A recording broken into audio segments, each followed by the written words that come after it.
Hello everyone, it's a new week, but that just means the same old transfer rumours. Now we know City are not going to be signing anyone in January, that's not going to be a surprise. We've got 2 or 3 players for pretty much every position, albeit not the fullbacks, but everywhere else on the pitch, particularly in midfield. So that means we look towards the summer. And one of the big things today, again unsurprisingly, is Declan Rice. Now, we do need a long-term replacement for Fernandinho. I think we can all agree that he's no longer a 90-minute player. You know, he's not the high quality that we need anymore.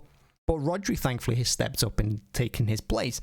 Now, I don't mind Fernandinho being in the club as, you know, someone to bring on in the second half to hold a lead or play when Rodri's injured. I don't really mind it. You know, or utilise in the cup competitions. But we do need someone going forward. But do we need a £100 million player? And that's what's coming out with the Declan Rice saga at the moment. Yeah, it's no surprise to say you're interested in him and Pep likes him. Pep being a midfielder himself, he knows what a position's all about. And that's how Rodri's come on leaps and bounds over the last couple of seasons. You know, when I see Rodri on the ball now, I liken him a lot to Ederson when he collects it. You know, he collects it, he sits there, he weighs up his options. You know, he doesn't rush a pass. Sometimes he'll hold off 2 attackers, closing him down, you know, using his strength before turning and playing it off short.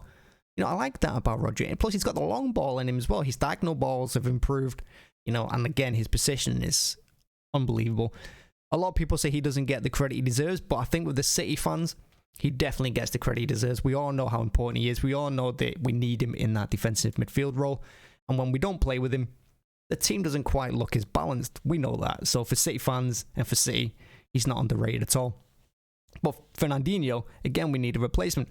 But I don't think we need a £100 million player, and that's what's being quoted for Declan Rice. If you look at City at the moment, we are turning kind of into England FC. I mean, in the Chelsea game, we played Raheem Sterling, Foden, and Grealish up front. And we've also got Stones in defence with Walker. Declan Rice did that, and, you know, you've got half of the England team, which I'm not entirely against. And it's not something surprising either, because if you look at the City women team, they've got like it was like 8 or 9 England players at the time, wasn't it? At once. So it's not really a surprise that the club want to do that.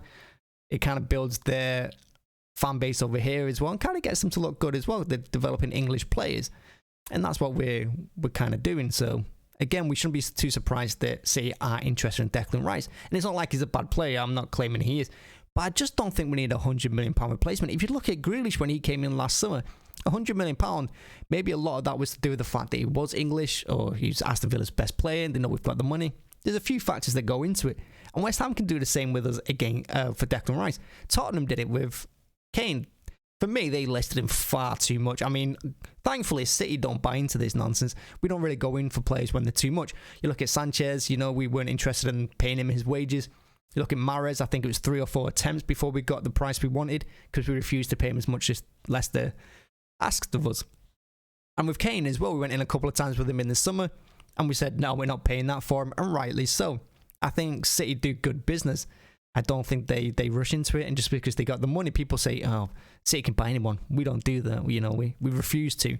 So, you know, I'm not looking at it kind of negatively towards the club. But when I look at West Ham, it makes sense that they're going to ask for a lot of money. He's one of their best players. He's one of their most influential. And he is an England starter. So, you know, why would you not ask for 100 million? But like I said, when we brought in Grealish, he's basically a rotation player at the moment. You know, you could say that every midfielder is. And do we need a £100 million rotation player? No. What will Declan Rice be? He's not going to take Rodri's place. Rodri's phenomenal. I don't think any City fan would want him to take Rodri's place. So he's going to be a rotation player. 100 million for that? I don't think so. Even for Fernandinho replacement, which we do need, and we need a quality player to replace Fernandinho, but we don't need £100 million spending on it. So I don't know who else we would go for, but that's why I don't see Declan Rice coming to City, really. Maybe not this summer. Maybe next year or the year after. You know, when Rodri... Maybe we'll move Rodri on. I don't really know. But I can't see us spending £100 million to just replace Fernandinho for someone that's just going to sit on the bench for half a season. I can't see it, really. And we don't need him. What we do need, though, is a left back. Possibly a right back as well. Yeah, we've got Cancelo and we've got Walker, full-back positions. But if Cancelo and Walker both playing, who's covering the right back? No one. We got Zinchenko to cover left back, and we got Aki as well that can play there. Or right back. I mean, we played Stones at right back, what was it, last month? he did pretty well. He scored as well, so he didn't do a bad job, but he hasn't got the pace and he hasn't got the energy to get up and down the pitch. But fair play to him for giving it a go. So I'd rather look in them positions rather than go for Rice.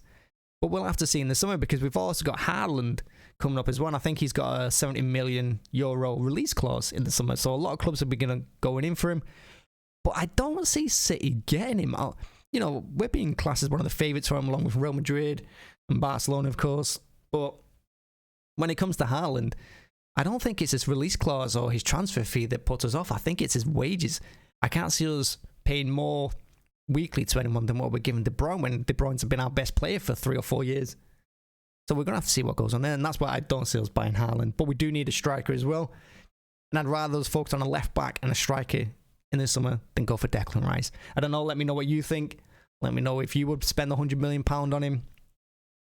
I personally wouldn't, but maybe there's a lot of you that would. But yeah, let me know in the comments, and thanks for joining, and as always, like and subscribe. I'd really appreciate it. Thanks for joining us, and see you again.